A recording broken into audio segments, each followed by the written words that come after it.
আসসালামু আলাইকুম এভরিওয়ান। আজ আমি তোমাদের সামনে উচ্চতর গণিত প্রথম পত্রের খুব গুরুত্বপূর্ণ এবং সহজ একটি চ্যাপ্টার নিয়ে হাজির হয়েছি। তো আজকে ক্লাসটা মেইনলি ভার্সিটি অ্যাডমিশনকে ফোকাস করে নিব, তবে এই ক্লাসটা দিয়ে একাডেমিক লেভেলের স্টুডেন্টরাও অনেক বেশি উপকৃত হবে। তো আমরা মেইনলি টাইপ ভিত্তিক পড়াশোনা করব। তো চলো শুরু করা যাক। তো টাইপ 1, স্থানাঙ্ক ব্যবস্থার পরিবর্তন। তো আমরা জানি স্থানাঙ্ক ব্যবস্থা দুই ধরনের আছে। 1 নম্বর কার্তেশীয় স্থানাঙ্ক, অর্থাৎ যেটাকে বলা হয় এক্স ওয়াই, আর 2 নম্বর হচ্ছে পোলার স্থানাঙ্ক, যেটাকে বলা হয় আর কমা থিটা। তো আমরা দেখে নিই এক্স ওয়াইয়ের পরিচয় ও আর থিটার পরিচয়। তো এটি আমার এক্স অক্ষ এবং এটা ওয়াই অক্ষ। পি একটা বিন্দু, পি বিন্দুকে রিপ্রেজেন্ট করার জন্য দুই ধরনের স্থানাঙ্ক রয়েছে। 1 নম্বর এক্স ওয়াই। এই এক্সটা কি? এক্সটা হচ্ছে মূল বিন্দু থেকে এই পি বিন্দুর অনুভূমিক বরাবর যে দূরত্ব, এটা হচ্ছে আমার এক্স, এবং ওয়াইটা হলো মূল বিন্দু থেকে পি বিন্দুর উলম্ব দূরত্ব, এটা হচ্ছে আমার ওয়াই। তো আমরা দেখলাম এটা কার্তেশীয় স্থানাঙ্ক, কিন্তু পোলার স্থানাঙ্কটা কি, অর্থাৎ আর থিটাটা কি? এই আরটা হলো মূল বিন্দু থেকে এই পি বিন্দুর মধ্যবর্তী যে দূরত্ব, এটাকে বলা হয় আর, এবং থিটা হলো এই মূলবিন্দু ও পি বিন্দুর যে মধ্যবর্তী দূরত্ব, সেটা এক্স অক্ষের ধনাত্মক দিকের সাথে যে কোণটা উৎপন্ন করে, এটাকে বলা হয় থিটা। তো আমরা জেনে গেলাম এক্স ওয়াই কি, আর থিটা কি। এখন আমরা দেখব কিভাবে কার্তেশীয় থেকে পোলারে কনভার্ট করতে হয়, আবার কিভাবে পোলার থেকে কার্তেশীয় স্থানাঙ্কে রূপান্তর করতে হয়। তো আমরা ফার্স্টে দেখব কিভাবে পোলার স্থানাঙ্ক থেকে কার্তেশীয় স্থানাঙ্কে রূপান্তর করা যায়। তো এক্ষেত্রে আমাদের দুইটা সূত্র জানা দরকার। 1 নম্বর সূত্র x is equal to r cos theta.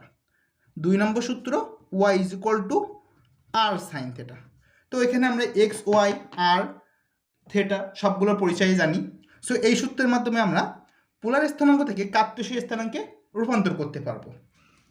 কিন্তু যখন আমরা কার্তেশীয় স্থানাঙ্ক থেকে পোলার স্থানাঙ্কে রূপান্তর করতে চাইব, তখন আমাদের আরও দুইটা সূত্র দরকার। প্রথম নম্বর সূত্র R is equal to root over x square plus Y square, R theta is equal to tan inverse Y by x. But এখানে একটা বিষয় আমার লক্ষ্য রাখতে হবে। বিষয়টা হচ্ছে থিটা এর মান বের করার ক্ষেত্রে আমার লক্ষ্য রাখতে হবে বিন্দুটা কোন চতুর্ভাগে অবস্থিত। তো আমরা এটা একটু দেখে নিই। বিভিন্ন চতুর্ভাগের জন্য থিটার বিভিন্ন মান। তো যদি আমার এটা এক্স অক্ষ হয়ে থাকে এবং এটা যদি আমার ওয়াই অক্ষ হয়ে থাকে, তো আমি তো জানি এটা আমার ফার্স্ট কোয়াড্রেন্ট, এটা আমার সেকেন্ড কোয়াড্রেন্ট, এটা থার্ড, আর এটা ফোর্থ।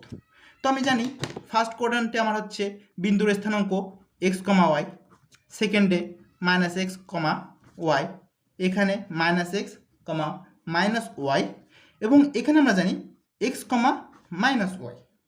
তো আমরা দেখে ফেলি বিভিন্ন চতুর্ভাগের জন্য থিটা এর বিভিন্ন মান। তো ফার্স্ট কোয়াড্রেন্টের ক্ষেত্রে আমার থিটা এর মান হবে theta is equal to tan inverse Y by x. Second কোয়াড্রেন্টের ক্ষেত্রে theta is equal to pi minus tan inverse Y by x.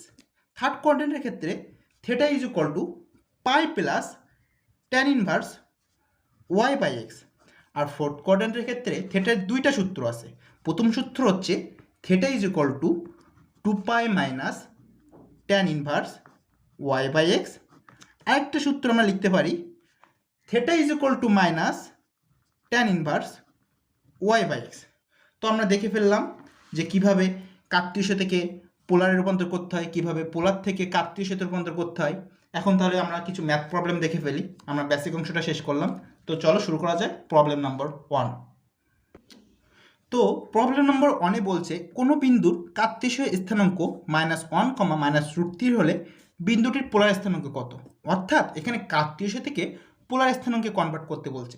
আমরা এই ক্ষেত্রে সূত্র দেখেছি r is equal to root over x square plus Y square. আর একটা সূত্র theta is equal to tan inverse Y by x. But আমার এখানে দেখতে হবে যে এই বিন্দুটা কোন কোয়াড্রেন্টে অবস্থিত। যেহেতু আমি দেখতে পাচ্ছি এখানে -1 আর -√3, সেক্ষেত্রে আমি দেখতে পাচ্ছি এখানে থার্ড কোঅর্ডিনেট অবস্থিত, আর থার্ড কোঅর্ডিনেটের ক্ষেত্রে আমার থেটার সূত্রটা আসবে theta is equal to pi plus tan inverse Y by x. So আমরা এখানে এই সূত্রটা না ইউজ করে আমরা এটা ইউজ করবো, theta is equal to pi plus tan inverse Y by x. তাহলে আমরা এখানে জাস্ট মানটা বসিয়ে দিলে আমরা অ্যান্সারটা পেয়ে যাচ্ছি।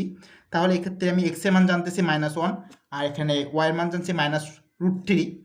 তাহলে তো আমি সব মান বসাই আমি ক্যালকুলেশন করতে পারতেছি। তাহলে এখানে মানগুলো আমরা বসাই দিই, -1 হোল স্কোয়ার প্লাস -√3 এর হোল স্কোয়ার। তাহলে এটার অ্যান্সার আসে আমার 2। আর এটার ক্ষেত্রে এখানে পাই থেকে গেল প্লাস ট্যান ইনভার্স, এখানে ওয়াইয়ের মান হচ্ছে -√3 আর এক্সের মান হচ্ছে -1। তাহলে মাইনাস মাইনাস কাটে, আর আমরা জানি tan√3 এর মান হচ্ছে π/3। তাহলে এখানে থাকতেছে পাই প্লাস π/3। তাহলে এই দুটো যদি যোগ করি তাহলে আমরা অ্যান্সার পেয়ে যাব 4π/3। তাহলে আমাদের এটাই হচ্ছে অ্যান্সার। অর্থাৎ আমরা এটা যে পোলার স্থানাঙ্ক বের করতে বলছে, এটার পোলার স্থানাঙ্ক হলো যেহেতু r থেটা, তাহলে r এর মান আসতেছে 2 আর থেটার মান আসতেছে 4π/3। তো এখন আমরা সেকেন্ড ম্যাথ দেখে ফেলি। প্রবলেম 2তে বলছে 4, π/4 পোলার স্থানাঙ্ককে কার্তেশীয় স্থানাঙ্কে প্রকাশ করো। তা আমরা তো জানি পোলার স্থানাঙ্ককে কার্তেশীয় স্থানাঙ্কে রূপান্তরের ক্ষেত্রে দুইটা সূত্র আছে, x is equal to r cos theta, y is equal to r sine theta. আমি তো এখানে দেখতে পাচ্ছি এটা হচ্ছে এই 4টা হচ্ছে আমার আর এর মান, এটা আমার থেটার মান। তো আমি যদি এই সমীকরণে আর এবং থেটার মানটা বসাই দিই তাহলে আমরা অ্যান্সার পেয়ে যাব।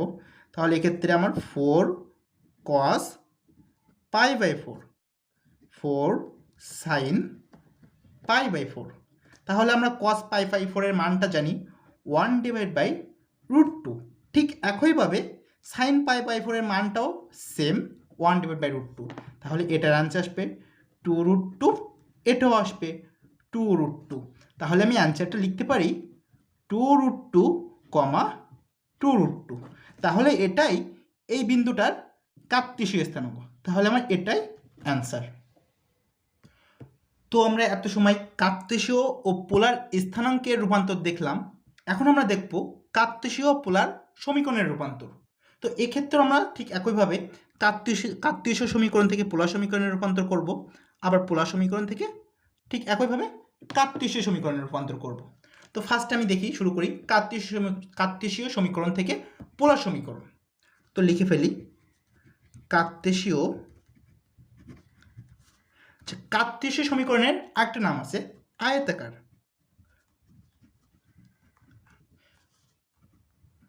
কার্তেশীয় আয়তাকার সমীকরণ থেকে পোলার সমীকরণ। তো এক্ষেত্রে আমার বেশ কিছু টেকনিক বাঁধে রাখতে হবে। এক্ষেত্রে আমি x² প্লাস y² পরিবর্তে r² বসাবো সমীকরণে। যদি x থাকে তাহলে সেক্ষেত্রে বসাবো আর কস থেটা, এবং যদি y থাকে তাহলে সেক্ষেত্রে বসাবো আর সাইন থেটা। তো চলো ম্যাথ প্রবলেম দেখে নেওয়া যাক। তো যদি আমি একটি প্রবলেম দেখি, problem A x² plus y² minus toys ax is equal to 0, এটাকে আমার কার্তেশীয় তার আয়তাকার সমীকরণ থেকে পোলার সমীকরণে রূপান্তর করতে হবে। সেক্ষেত্রে আমি কি করব, সেক্ষেত্রে আমি করতে পারি x² প্লাস y² এর পরিবর্তে r² বসাই দিতে পারি, মাইনাস 2a এক্স এর পরিবর্তে বসাতে পারি আর কস থেটা। সো এখানে আমি বসাই দিই আর cos theta is equal to 0। তাহলে আমি যদি এটা যদি অপোজিট সাইডে পাঠাই দিই 2ar কস থেটা, তাহলে এক্ষেত্রে এই সাইড থেকে আমি একটা আর কাটবো, এই সাইড থেকে একটা আর কাটবো, তাহলে আমার থাকে r is equal to 2a cos theta. তাহলে এটা আমার পোলার সমীকরণ। সো আমি কার্তেশীয় সমীকরণ থেকে পোলার সমীকরণে রূপান্তর করছি। তো যদি আমরা আরেকটা ম্যাথ প্রবলেম দেখি, problem B x² minus y² is equal to a²। তো এক্ষেত্রে আমরা ঠিক সেম টেকনিকটা অ্যাপ্লাই করব। তো আমি এক্স এর পরিবর্তে কি বসাতে পারি, এক্স এর পরিবর্তে আমি বসাতে পারি r² cos² থেটা। ঠিক একইভাবে y² এর পরিবর্তে বসাবো y² sin² theta is equal to a²।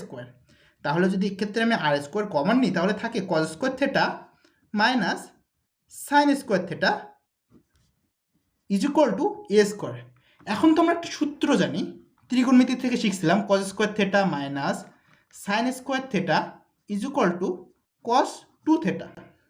তাহলে এই ক্ষেত্রে আমরা সেই সূত্রটা অ্যাপ্লাই করব। তাহলে r square into cos 2 theta is equal to a square. তাহলে এটাই আমার পোলার সমীকরণ। তাহলে এই কার্তীয় সমীকরণকে আমি পোলার সমীকরণে কনভার্ট করে ফেললাম। এখন আমরা দেখব পোলার সমীকরণ থেকে কিভাবে কার্তেশীয় অর্থাৎ আয়তাকার সমীকরণে রূপান্তর করা যায়। তাহলে এটা টাইপ 2 এর কেস 2 দেখব এখন।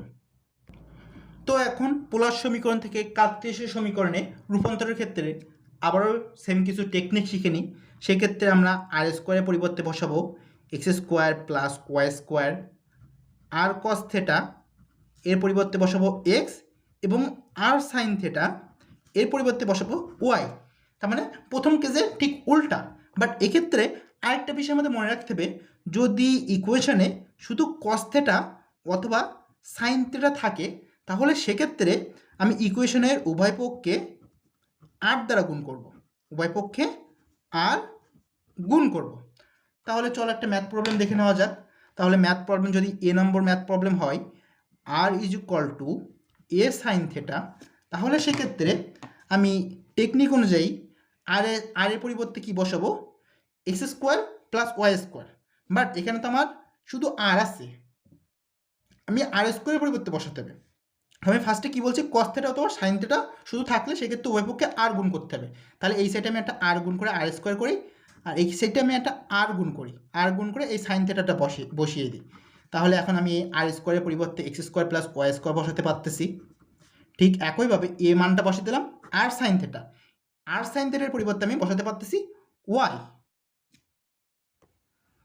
তাহলে x square plus Y square is equal to a y. তাহলে এটাই আমার অ্যান্সার। আমি কার্তেশীয় সমীকরণটা পেয়ে গেলাম। যদি আমরা আরেকটা প্রবলেম দেখি যে r square is equal to a square cos 2 theta, এটাকে যদি আমার কার্তেশীয় সমীকরণে রূপান্তর করতে বলে তাহলে সেক্ষেত্রে আমরা কি করব, সেক্ষেত্রে আমরা ঠিক সেম সিস্টেমে আঁকাবো। এই ক্ষেত্রে আমি উভয় পক্ষে আর দ্বারা গুণ করছিলাম, কারণ এই সাইডে বাম সাইডে আর ছিল। এক্ষেত্রে যেহেতু আর স্কোয়ার আছে তাহলে আমি দুই সাইডে আর স্কোয়ার দ্বারা গুণ করি। তাহলে এই সাইডে একটা আর স্কোয়ার গুণ করলাম, এই সাইডে এ স্কোয়ার আর স্কোয়ার কস টয়েস থেটা। তো এখানে আমার আসে আর to the power 4। R to the পাওয়ার 4কে আমরা এভাবে লিখতে পারি, এটা মানেও ঠিক আর টু দি পাওয়ার 4। আর এই সাইডে আসে a square r square cos 2 theta. এই সূত্রটা আমি একটু আগে লিখে দেখাই দিলাম যে cos 2 theta is equal to cos square theta minus sine square theta. So সূত্রটা আমরা এখানে অ্যাপ্লাই করি, cos square theta minus sine square theta. এখন এই আর স্কোয়ারের পরিবর্তে আমরা কী বসাতে পারি x square plus Y square. তাহলে এক্স স্কোয়ার প্লাস ওয়াই স্কোয়ারের হোল স্কোয়ার, আর এক্ষেত্রে এ স্কোয়ার, আর স্কোয়ারটা এদের সাথে গুণ করে দিই। আর স্কোয়ারটা যদি এর সাথে গুণ করে দিই তাহলে আমার কী আসে r square cos square theta minus r square sine square theta.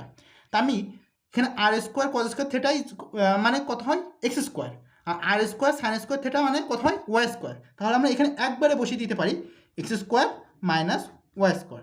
এটাই আমাদের অ্যান্সার। তো এত সময় আমরা টাইপ 1 ও টাইপ 2 দেখলাম, এখন আমরা টাইপ 3 দেখব। টাইপ 3 হচ্ছে দূরত্ব নির্ণয় সম্পর্কিত। একটা বিন্দু x1, y1 এবং বি একটা বিন্দু x2, y2। বিন্দু দ্বয়ের মধ্যবর্তী দূরত্ব যদি d হয়ে থাকে তাহলে আমরা দূরত্ব নির্ণয়ের সূত্র জানি d is equal to root over x1 minus x2 এর whole square plus y1 minus y2 এর হোল স্কোয়ার। এখন আমরা দুইটা বেসিক জিনিস দেখব। বলছে দুইটা বিন্দু যদি ভুজ সমান হয় তাহলে তখন তাদের দূরত্ব হবে কোটিদ্বয়ের অন্তর, অর্থাৎ কোটিকে তো আমরা ওয়াই দ্বারা প্রকাশ করে থাকি, অর্থাৎ y1 মাইনাস y2, অথবা আমরা লিখতে পারি কোটিদ্বয়ের অন্তর। আবার দুইটা বিন্দু যদি কোটি সমান হয় তখন তাদের দূরত্ব হবে, তাহলে এটা হবে আমাদের ভুজদ্বয়ের অন্তর, অর্থাৎ x1 মাইনাস x2। যদি ভাষায় লিখি ভুজদ্বয়ের অন্তর। তাহলে চলো একটা ম্যাথ প্রবলেম দেখে ফেলি। এখানে বলছে 3,5 ও 3,7 বিন্দুর দূরত্ব কত। এখানে আমরা দেখতে পাচ্ছি যে এই দুইটা বিন্দুর ভুজ দুইটা সমান, তাহলে মধ্যবর্তী দূরত্ব হবে কোটিদ্বয়ের অন্তর, অর্থাৎ D is equal two y1 minus y2, তা 5 মাইনাস 7 অর্থাৎ 2 একক। এখানে মডুলাস দেওয়ার কারণ হচ্ছে কারণ দূরত্ব তো কখনো ঋণাত্মক হয় না, এর জন্য আমরা মডুলাসটা ইউজ করছি। তাহলে এই ক্ষেত্রে আমরা দূরত্ব নির্ণয়ের 3টে সূত্র দেখলাম। একটা মেইন সূত্র হচ্ছে এটা, আর এই দুটো হচ্ছে খুব সিম্পল জিনিস। এটা যদি ভুজ সমান হয় তাহলে কোটিদ্বয়ের অন্তর, আর কোটি সমান হলে ভুজদ্বয়ের অন্তর। এখন আমরা আরেকটা গুরুত্বপূর্ণ বেসিক জিনিস দেখব। এখানে বলছে যে এক্স অক্ষ থেকে পি x1 y1 বিন্দুর দূরত্ব y1 এবং y অক্ষ থেকে পি x1 y1 বিন্দুর দূরত্ব হচ্ছে x1। তো এটা যদি আমরা চিত্রের মাধ্যমে দেখি তাহলে আরও সহজে বুঝতে পারবো। এটা যদি আমাদের এক্স অক্ষ হয়, এটা যদি আমাদের y অক্ষ হয়, এই সেই বিন্দুটা যদি পি হয়ে থাকে, এই বিন্দুটার স্থানাঙ্ক যদি x1, y1 হয়ে থাকে, তাহলে বলছে যে এই পি x1 y1 বিন্দুর দূরত্ব এক্স অক্ষ থেকে y1। ঠিক এখানে তাই বলছে যে এক্স অক্ষ থেকে পি x1 y1 বিন্দুর দূরত্ব y1। ঠিক একইভাবে y অক্ষ থেকে পি x1 y1 বিন্দুর দূরত্ব x1। এই জিনিসটা জাস্ট বলছে। এই দুটো খুব বেসিক এবং খুব সিম্পল জিনিস। এখন আমরা দুইটা খুব গুরুত্বপূর্ণ ম্যাথ দেখব। দুইটা গুরুত্বপূর্ণ ম্যাথ দেখার আগে দুইটা খুব সিম্পল দুইটা ম্যাথ দেখে নিই। যদি আমাদের বলে কোশ্চেনে যদি বলে এক্স অক্ষতে 3,-5 বিন্দুর দূরত্ব কত, তাহলে তো এই ক্ষেত্রে আমি বুঝতে পারতেছি যে এক্স অক্ষ থেকে পি x1 y1 বিন্দুর দূরত্ব যদি y1 হয়ে থাকে, তাহলে এক্স অক্ষ থেকে 3,-5 বিন্দুর দূরত্ব কত হবে, -5 মডুলাস, অর্থাৎ আমার অ্যান্সার আসবে 5 একক। যদি আমার আরেকটা ম্যাথ বলে y অক্ষ হতে 3,-5 বিন্দুর দূরত্ব কত, তাহলে এই ক্ষেত্রে আমরা ইজিলি বুঝতে পারতেছি যে y অক্ষ থেকে 3,-5 বিন্দুর দূরত্ব x1। তাহলে x1টা কত, 3 এর মডুলাস, তাহলে আমার অ্যান্সার আসবে কত, 3 একক। তাহলে চলো এখন দুইটা খুবই গুরুত্বপূর্ণ ম্যাথ দেখে ফেলি। এখানে কোশ্চেনে বলছে y অক্ষ ও 7,2 হতে a,5 বিন্দুটা দূরত্ব সমান, অর্থাৎ y অক্ষ থেকে a,5 বিন্দু দূরত্ব এবং 7,2 থেকে a,5 বিন্দু দূরত্ব সমান হলে a এর মানটা কত। তা আমি তো এখানে এর আগে একটা ম্যাথ দেখেছি y অক্ষ থেকে এত বিন্দুর দূরত্ব x1, তাহলে আমার y অক্ষ থেকে এই বিন্দুটা দূরত্ব আমার কত হবে, এই বিন্দুটা দূরত্ব হবে আমার a মডুলাস। তাহলে আমি লিখতে পারি a modulus is equal two, যেহেতু বলছে দূরত্ব সমান, তাহলে এই দুইটা বিন্দুর মধ্যবর্তী দূরত্ব, তাহলে 7,2 থেকে a,5 বিন্দুটির মধ্যবর্তী দূরত্ব কত হয়ে থাকে, √7 - a এর হোল স্কোয়ার প্লাস 2 - 5 এর হোল স্কোয়ার। এখন যদি আমি উভয় পক্ষে বর্গ করে দিই তাহলে আমি পাই 49 -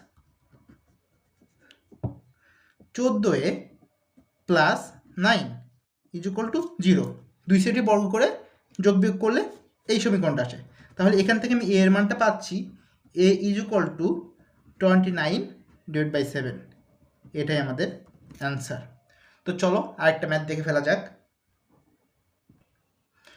প্রবলেম 2তে বলছে একটি বিন্দুর ভুজ কোটির 3 গুণ, অর্থাৎ কোটিটার যদি y হয়ে থাকে তাহলে বিন্দুটার ভুজ হচ্ছে তার কোটির 3 গুণ, অর্থাৎ ভুজটা হবে 3 হয়। এখন বলছে এই বিন্দুটা থেকে 5,10 হতে এর দূরত্ব √65 একক হলে বিন্দুটি নির্ণয় করো। অর্থাৎ বলছে এই বিন্দুটা থেকে 5,10 বিন্দুটার দূরত্ব যদি √65 একক হয় তাহলে এই বিন্দুটা আমার নির্ণয় করতে বলছে। তাহলে আমি এই দুইটা বিন্দুর মধ্যবর্তী দূরত্ব নির্ণয়ের সূত্র জানি, তাহলে লিখতে পারি সত্যমতে √3y - 5 এর হোল স্কোয়ার প্লাস y - 10 এর whole square is equal to √65। এখন যদি আমি উভয় সাইডে বর্গ করে যদি যোগ বিয়োগ করে ক্যালকুলেশন করি তাহলে আমার আসে 10y square minus 15y plus 60 is equal to 0। তাহলে এই ইকুয়েশন থেকে, যেহেতু আমি এই ইকুয়েশন থেকে ওয়াই এর মানটা বের করতে পারতেছি, তাহলে ওয়াই এর মানটা আমাদের আসছে y ইজ ইকুয়াল টু 2,3। তাহলে আমি যদি ওয়াই এর মানটা পেয়ে গেছি তাহলে আমি বিন্দুটার মান পেয়ে যাব। তাহলে যদি আমি ওয়াই এর মানটা যদি এই বিন্দুতে বসাই দিই তাহলে আমি বিন্দুটা পাই কত, 6,2 অথবা 9,3, অর্থাৎ বিন্দুটি আমার এত 6,2 আর 9,3, অর্থাৎ এটা পালাম এই 2 এর মানটা যদি এখানে বসে তাহলে 3 2 6 আর ওয়াই মান তোমার 2, তাহলে 2 হয়ে গেল। আর ওয়াই মান যদি আমি 3 বসাই তাহলে এখানে আসে 3 আর 3 3কে। নেক্সট টাইপে যাওয়ার আগে আমরা আরেকটু বেসিক জিনিস জেনে নিই। যদি আমাদের এটা ওয়াই অক্ষ হয়, এটা যদি আমাদের এক্স অক্ষ হয়, তাহলে এক্স অক্ষের উপর অবস্থিত যে কোনো বিন্দুর কোটির স্থানাঙ্ক 0, অর্থাৎ এই দূরত্বটা যদি আমাদের এ হয়ে থাকে তাহলে এক্স অক্ষের উপর অবস্থিত এই বিন্দুটার স্থানাঙ্ক হবে a,0। আবার ওয়াই অক্ষের উপর অবস্থিত যে কোনো বিন্দুর ভুজের স্থানাঙ্ক হবে 0, অর্থাৎ যদি আমাদের এই বিন্দুটা যদি স্থানাঙ্ক বলতে হয়, আমাদের যদি এই দূরত্বটা যদি বি হয়ে থাকে তাহলে হবে আমার ভুজের স্থানাঙ্ক 0, অর্থাৎ 0, বি। তাহলে এখন আমরা চলে যাই নেক্সট টাইপে, অন্তবিভক্তকরণ ও বহির্বিভক্তকরণ। এখন আমরা টাইপ 4 দেখব, অন্তর্বিভক্তকরণ ও বহির্বিভক্তকরণ। তা ফার্স্টে আমরা অন্তর্বিভক্তকরণটা দেখব। যদি এ একটা বিন্দু x1, y1 এবং বি একটা বিন্দু x2, y2, এই বিন্দু দ্বয়ের সংযোজক সরলরেখা যদি সি বিন্দুতে, সি বিন্দুটা যদি xy হয়ে থাকে, সি বিন্দুতে m1:m2 অনুপাতে যদি অন্তর্বিভক্ত হয়, m1:m2 অনুপাতে যদি অন্তর্বিভক্ত হয়, তাহলে সেক্ষেত্রে সি বিন্দুর স্থানাঙ্ক হবে x = m1x2 প্লাস m2x1, নিচে থাকবে অনুপাত দ্বয়ের যোগফল m1 প্লাস m2, আর ওয়াইয়ের স্থানাঙ্ক হবে m1y2 প্লাস m2y1, নিচে থাকবে অনুপাত দ্বয়ের যোগফল। এখানে আমাদের একটা বিষয় খেয়াল রাখতে হবে, আমরা যে সময় যে স্থানাঙ্কটা নিচ্ছি তার সাথে অপোজিট অনুপাতটা গুণ করতেছি। যেমন এখানে m1x2, m2x1, ঠিক একইভাবে ওয়াইয়ের ক্ষেত্রে বিষয়টা সেম। তো আমরা এই কেসটা দেখলাম অন্তর্বিভক্তকরণের ক্ষেত্রে, অন্তর্বিভক্তিকরণ। এখন যদি বহির্বিভক্তকরণের ক্ষেত্রে দেখি, বহির্বিভক্তিকরণ, তাহলে সেক্ষেত্রে আমরা ফার্স্ট থেকে চিত্রটা দেখি। যদি এ একটা বিন্দু x1, y1, বি একটা বিন্দু x2, y2, এই এ ও বি বিন্দুটা যদি সি বিন্দুতে, অর্থাৎ সি বিন্দুর স্থানাঙ্ক যদি xy হয়ে থাকে, সি বিন্দুতে যদি m1:m2 অনুপাতে যদি বহির্বিভক্ত হয়, অর্থাৎ এই অনুপাতটা যদি m1 আর এই অনুপাতটা যদি m2 হয়, তাহলে সেক্ষেত্রে আমার xy এর স্থানাঙ্ক হবে আগের সূত্রের মতোই সেম, জাস্ট শুধু প্লাসের জায়গায় মাইনাস চিহ্নটা আসবে। তাহলে এক্ষেত্রে আমি সূত্রটা লিখতে পারি m1x2 minus m2x1 divide by m1 plus m2, এবং y = লিখতে পারি m1y2, সরি এখানে মাইনাস হবে, m1y2 minus m2y1 divide by m1 minus m2। তাহলে এক্ষেত্রে কিন্তু আমি এটা সূত্র পেলাম, সূত্র না, এটা x এর স্থানাঙ্ক, এটা y এর স্থানাঙ্ক পেলাম। ঠিক একইভাবে বহির্বিভক্তকরণের ক্ষেত্রে সেম স্থানাঙ্ক পেলাম, জাস্ট আমার প্লাসের জায়গায় মাইনাস আসছে। আর আমরা আরেকটা জিনিস দেখব, যদি এ একটা বিন্দু x1, y1 এবং বি একটা বিন্দু x2, y2 বিন্দু দ্বয়ের সংযোগ সরলরেখার মধ্যবিন্দু নির্ণয় করতে বলে, অর্থাৎ মধ্যবিন্দু যদি সি হয়ে থাকে মধ্যবিন্দু নির্ণয় করতে বলে, সেক্ষেত্রে মধ্যবিন্দু হবে = x1 plus x2 divide by 2 আর y1 plus y2 divide by 2। খুবই সহজ জিনিস। তো চলো এখন আমরা ম্যাথ প্রবলেম শুরু করি। তো ম্যাথটাতে বলছে 7,5 ও -2,1 বিন্দুদ্বয়ের সংযোজক রেখার সমত্রিখণ্ডক বিন্দুর স্থানাঙ্ক কত? অর্থাৎ বলছে এই দুইটা বিন্দুর সংযোজক রেখাটা যদি 3 ভাগে বিভক্ত করা হয় তাহলে যে দুইটা বিন্দু পাওয়া যায় সেই দুইটা বিন্দু স্থানাঙ্ক কত? অর্থাৎ যদি এই বিন্দুটা ধরি, সাপোজ ধরি এই বিন্দুটা 7,5 আর এই বিন্দুটা ধরি -2,-1, এই দুইটা বিন্দুদ্বয়ের সংযোগ সরলরেখা, এই সরলরেখাকে 3 ভাগে বিভক্ত করতে হবে। এই যে এটা যদি আমি এ ধরি, এটা যদি বি ধরি, চাইছে এই এ বিন্দুটা কত, এই বি বিন্দুটা কত। আমি এখানে দেখেই বুঝতে পারতেছি যে এ বিন্দুটা আমাকে কত অনুপাতে বিভক্ত করছে? 1:2 অনুপাতে। এটা 1 অনুপাত, এটা 2 অনুপাত, অর্থাৎ 1:2 অনুপাতে বিভক্ত করছে। তা আমি ফার্স্টে যদি এ বিন্দুটা বের করতে চাই তাহলে এ ইজ ইকুয়াল টু লিখতে পারি 1 into -2 plus 2 into 7 divide by অনুপাদ্যের যোগফল সূত্র অনুযায়ী 1 + 2, যেহেতু এটা অন্তর্বিভক্ত হয়েছে। আর এটা হবে এক্সের স্থানাঙ্ক পেলাম। এখন ওয়াই এর স্থানাঙ্ক কত হবে? 1 ইন্টু -1, তাহলে 1 into -1 plus 2 into 5 divide by 1 + 2। তাহলে এই দুটো যদি ক্যালকুলেশন করি তাহলে আমি বিন্দুটা পাচ্ছি 4,3। এখন আমি বি বিন্দুটা নির্ণয় করব।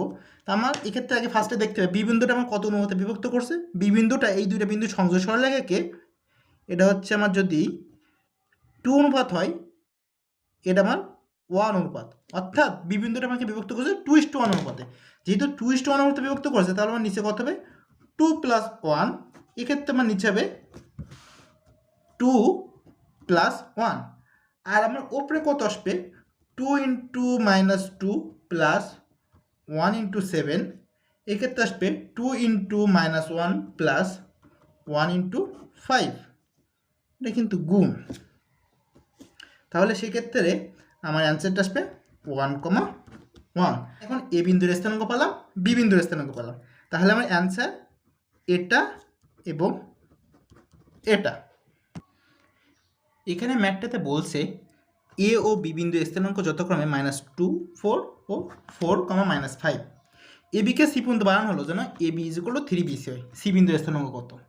অর্থাৎ বলছে যে এ একটা বিন্দু এবং বি একটা বিন্দু। এই এ বিন্দুটা হচ্ছে -2,4 এবং বি বিন্দুটা 4, -5। এখন বলছে যে এ বিকে সি পর্যন্ত বাড়ানো হলো, এটাকে সি পর্যন্ত বাড়ানো হলো যেন A B is equal to 3BC হয়। তাহলে আমি যদি এখানে বিসিটা এই অপর প্রান্তে নিয়ে আসি, A B divide by BC is equal to এখানে 3 আর নিচে কত থাকে? 1। তাহলে আমি দেখতে পাচ্ছি এ বি অংশটুকু হচ্ছে 3 এবং বিসি অংশটুকু হচ্ছে আমার 1। তাহলে আমি পুরো অংশটুকু কত পাচ্ছি? 4। পুরো অংশটুকু যদি 4 পাই তাহলে আমি বলতে পারি এ বিকে সি বিন্দু 4:1 অনুপাতে বহির্বিভক্ত করে। তাহলে আমি এই কথাটা আমি এই চিত্র থেকে দেখতে পাচ্ছি এই পুরো অংশটাকে যেহেতু 4, যেহেতু এ বিকে বহির্বিভক্ত করছে, তাহলে আমি বলতে পারি এ বিকে সি বিন্দু 4:1 অনুপাতে বহির্বিভক্ত করছে। তাহলে কথাটা লিখে ফেলি, এ বিকে সি বিন্দু 4:1 অনুপাতে বহির্বিভক্ত করছে। তাহলে সেক্ষেত্রে আমি সি বিন্দু স্থানাঙ্ক পাবো। সি বিন্দু স্থানাঙ্ক নির্ণয়ের ক্ষেত্রে আমি বহির্বিভক্তকরণের ক্ষেত্রে যে সূত্র দিয়েছিলাম সেই সূত্রটা অ্যাপ্লাই করব। তাহলে সি ইজ ইকুয়াল টু আমার নিচে হচ্ছে অনুপাত দ্বয়ের বিয়োগফল, তাহলে 4 - 1। এক্ষেত্রেও নিচে 4 - 1 আর ওপরে কত হবে? 4 ইন্টু 4 মাইনাস 1 ইন্টু -2। আবার এক্ষেত্রে ওয়াইয়ের স্থানাঙ্ক বের করার ক্ষেত্রে 4 ইন্টু -5 মাইনাস 1 ইন্টু 4। তাহলে আমি এক্ষেত্রে আমি স্থানাঙ্কটা পাচ্ছি, সি এর স্থানাঙ্কটা পাচ্ছি। ক্ষেত্রে আমি যদি এই দুইটা বিয়োগ করে যদি নিচে 3 দ্বারা ভাগ দিই তাহলে পাচ্ছি 6 আর এই অংশে আমি পাচ্ছি -8। তাহলে এটাই আমার সি বিন্দুর স্থানাঙ্ক।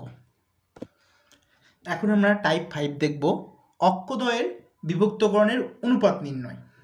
তো এটা যদি আমার ওয়াই অক্ষ, এটা আমার এক্স অক্ষ। এখানে এ একটা বিন্দু, এখানে এ একটা বিন্দু, এ বিন্দুটা ধরি x1, y1। এখানে বি একটা বিন্দু ধরি x2, y2। এখন এই দুইটা বিন্দু দ্বয়ের সংযোজক সরলরেখা যদি এক্স অক্ষকে k:1 অনুপাতে বিভক্ত করে, অর্থাৎ এই অংশটুকু k আর এই অংশটুকু 1, তাহলে এখানে কি বলছি? এ একটা বিন্দু, বি একটা বিন্দু, এ বি বিন্দুর সংযোজক সরলরেখা যদি x অক্ষকে K is to one অনুপাতে বিভক্ত করে, তাহলে সেক্ষেত্রে আমি কে এর মান পাবো k is equal to minus y one divide by y two. তাহলে আমি এই সূত্রটা এমসিকিউর ক্ষেত্রে ডিরেক্টলি অ্যাপ্লাই করতে পারবো। ঠিক একইভাবে যদি ওয়াই অক্ষকে যদি বিভক্ত করে, তো দেখে ফেলি, এটা আমার ওয়াই অক্ষ, এটা আমার এক্স অক্ষ। এ একটা বিন্দু A x one comma y one, B একটা বিন্দু x two comma y two, এই দুইটা বিন্দু দ্বয়ের সংযোজক সরলরেখা। যদি ওয়াই অক্ষকে যদি এই অংশটুকু কে আর এই অংশটুকু ওয়ান, অর্থাৎ কে ইজ টু ওয়ান অনুপাতে বিভক্ত করে, তাহলে সেক্ষেত্রে আমি লিখতে পারি k is equal to minus x one divide by x two. এখন এই দুইটা সমীকরণে যদি আমি এক্স ওয়ান ও ওয়াই ওয়ান অর্থাৎ এক্স টু ওয়াই টু এই মানগুলো বসানোর পর যদি আমি পজিটিভ চিহ্ন পাই, অর্থাৎ সব কিছু সিম্পলিফাই করার পর আমি যদি ধনাত্মক চিহ্ন পাই, তাহলে বুঝবো যে অন্তর বিভক্তকরণ অনুপাত। তাহলে কি বুঝবো? অন্তর বিভক্তকারী অনুপাত। আর যদি ঋণাত্মক পাই, তাহলে ভাববো যে অনুপাতটা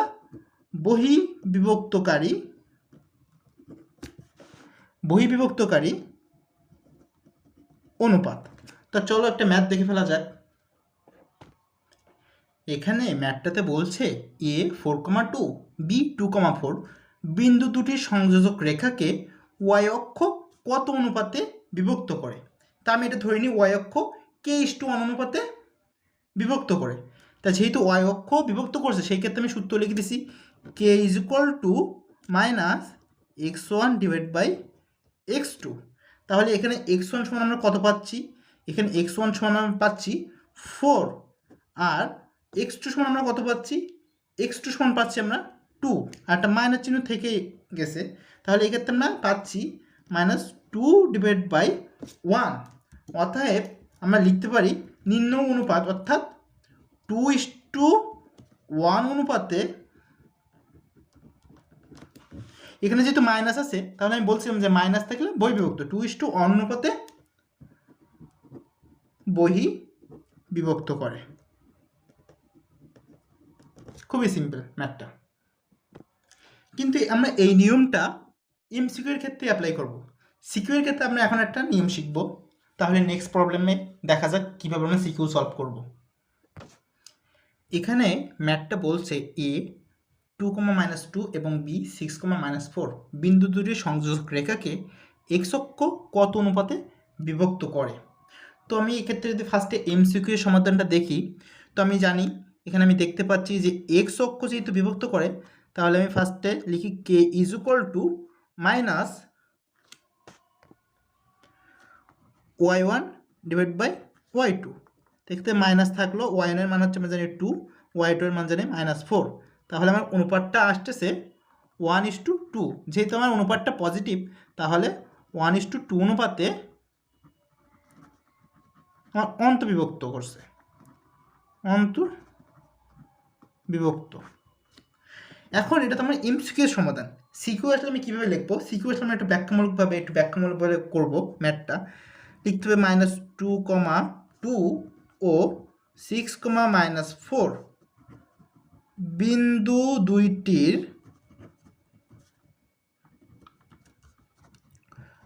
সংযোজক সরলরেখা।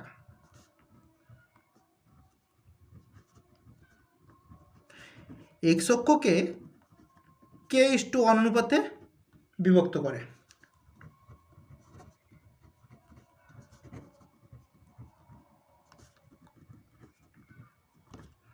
তাহলে যেহেতু এই দুইটা বিন্দুর সংযোজক সরলরেখাকে এক্স অক্ষ কে ইস টু ওয়ান অনুপাতে বিভক্ত করছে, তাহলে সেক্ষেত্রে আমি লিখতে পারি যে হচ্ছে আমি এক্স এর স্থানাঙ্ক বের করতে পারি, ওয়াই এর স্থানাঙ্ক বের করতে পারি। তো আমি ওয়াই এর স্থানাঙ্ক যদি বের করার সিস্টেমটা দেখি, তাহলে ওয়াই ইজ ইকুয়াল টু আমার কী হয়, অনুপাত দ্বয়ের নিজে থেকে কি অনুপাত দ্বয়ের যোগফল, যেহেতু এটা অন্তর্বিভক্ত করছে, তাহলে অনুপাত দ্বয়ের যোগফল, তারপর কে ইন্টু -4 প্লাস 1:2। আবার আমরা জানি যেহেতু বলছে এক্স অক্ষ কত অনুপাতে বিভক্ত করে, তাহলে আমি জানি এক্স অক্ষের উপর অবস্থিত সকল বিন্দুর কোটি 0। তাহলে ওয়াইয়ের স্থানাঙ্ক কত হবে, ওয়াই ইজ ইকুয়াল টু হবে 0। তাহলে আমি একটা ইকুয়েশন পেলাম। তাহলে এই ইকুয়েশনটা যদি আমি সমাধান করি তাহলে ইজ ইকুয়াল টু যদি লিখি তাহলে -4k plus 2 is equal to 0। তাহলে এখান থেকে আমি কে এর মান কত পাচ্ছি, এখান থেকে আমি কে এর মান পাচ্ছি হাফ। তাহলে আমি লিখতে পারি যে এক্স অক্ষরেখা -2, 2 ও 6, -4 বিন্দু দুটির সংযোগ রেখাকে 1:2 অনুপাতে অন্তর্বিভক্ত করে। তাহলে এটাই আমার অ্যান্সার। কি বিভক্ত করছে, অন্তর্বিভক্ত করছে। এখন আমরা বিভক্তকরণ অনুপাত নির্ণয় করা শিখব টাইপ 6। অর্থাৎ এ একটা বিন্দু যদি হয়ে থাকে x1, y1, বি একটা বিন্দু x2, y2, এই বিন্দু দুটির সংযোগ সরলরেখা আছে। এই সংযোগ সরলরেখার উপর অবস্থিত একটা বিন্দু সি যদি x, y হয়, এখন বলছে যে তাহলে এই সি বিন্দুটা এই এ বি সরলরেখাকে কত অনুপাতে বিভক্ত করছে। তাই এই সি বিন্দুটা যদি এই অংশটুকুকে m1 এবং এই অংশটুকুকে যদি m2 অনুপাতে বিভক্ত করে, তাহলে সেক্ষেত্রে আমরা সূত্রটা পাবো m1/m2 is equal to x1 - x divide by x - x2। আবার আমি এই সূত্রটা ইউজ না করে আমি আরেকটা সূত্র ইউজ করতে পারি, y1 - y divide by y - y2। But এক্ষেত্রে আমরা একটা বিষয় মাথায় রাখতে হবে যে m1 ডিভাইড বাই m2 এই যে এটা সিম্পলিফাই করার পরে যদি আমার মানটা যদি আমার পজিটিভ আসে, তাহলে আমার ভাবতে হবে অন্তর্বিভক্ত করছে, যে সি বিন্দুটা অন্তর্বিভক্ত করছে। আর যদি মানটা যদি ঋণাত্মক আসে, তাহলে সেই ক্ষেত্রে আমার ভাবতে হবে বহির্বিভক্ত করছে সি বিন্দুটা। আগে আমার কি করতো, আগে আমার বলে দিত দুইটা বিন্দু বলে দিত, আমার অনুপাতটা বলে দিত, আমার বিন্দুটা বের করতে হতো, বিন্দুর স্থানাঙ্কটা বের করতে হতো। বাট এখন কেস আমার বলছে যে দুইটা বিন্দু বলে দিছে, আরেকটা বিন্দু বলে দিছে যে বিন্দুটা বিভক্ত করছে, এখন অনুপাতটা বের করতে বলছে। তার মানে আগের কেসে ঠিক উল্টা। তো আমরা এখন একটা ম্যাথ প্রবলেম দেখে ফেলি। এখানে আমার ম্যাথ প্রবলেমটা বলছে 1, 2 ও 6, 7 বিন্দুতে সংযোগ রেখাকে 3, 4 বিন্দুটা কত অনুপাতে বিভক্ত করে। তাহলে আমি লিখি m1 ডিভাইড বাই m2। তো এক্ষেত্রে আমার এটা হচ্ছে সেই xy বিন্দু, এটা আমার x1 y1, এটা আমার x2 y2। তা আমি যদি এই প্রথম সূত্রটা দিয়ে করি অথবা দ্বিতীয় সূত্র দিয়ে করি, যে কোনো একটা সূত্র দিয়ে করলেই আমার অ্যান্সারটা মিলে যাবে।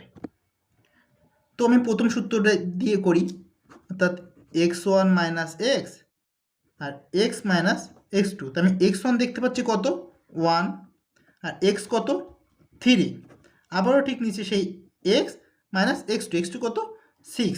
তাহলে আমি এখানে পাচ্ছি 2 ডিভাইড বাই 3। তাহলে এটা 2:3। যেহেতু এটা আমার অনুপাতটা পজিটিভ আইছে অর্থাৎ ধনাত্মক আইছে, সেক্ষেত্রে আমার এটা অন্তর্বিভক্ত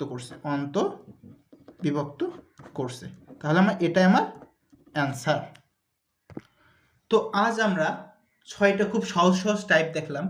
নেক্সট ক্লাসে আমরা একটু জটিল টাইপের দিকে প্রবেশ করব। নেক্সট ক্লাস থেকে আমরা শুরু করব ভরকেন্দ্র, অন্তকেন্দ্র, পরিকেন্দ্র দিয়ে, এবং আস্তে আস্তে অনেক জটিল টাইপের দিকে ঢুকবো। তো আজকের ক্লাসটা যদি ভালো লেগে থাকে তাহলে একটা লাইক দিয়ে ইউটিউব চ্যানেলটা সাবস্ক্রাইব করবেন। সবাই আমার জন্য দোয়া করবেন। নেক্সট ক্লাসে আবার দেখা হবে ইনশাল্লাহ। আসসালামু আলাইকুম।